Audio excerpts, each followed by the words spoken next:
Can I help you? Why, yes, you can. I'm here to report a terrible crime.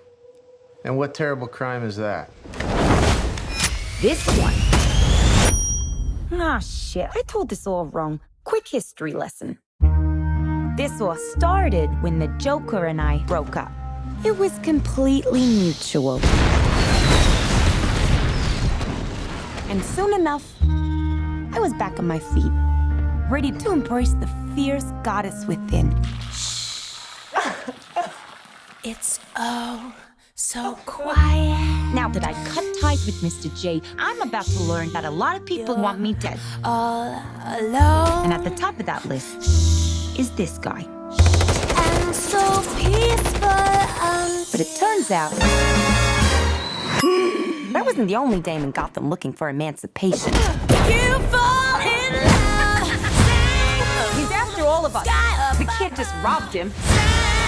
You betrayed him. You killed his BFF. What?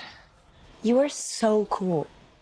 You never. And you're dumb enough to be building a case against him. So, unless we all want to die very unpleasant deaths, we're gonna have to work together. Sure.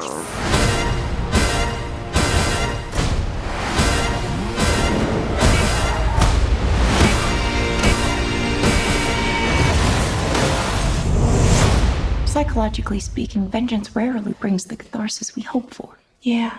Are we ready? You blow up fuse. Devil cuts loose. So what's the use? Woo! Turn it up! Sky kicks in. Devil cuts loose. Blow your fuse. When you fall in love. Oh shit, is that a hyena in a bathtub? I named him Bruce after that hunky Wayne guy.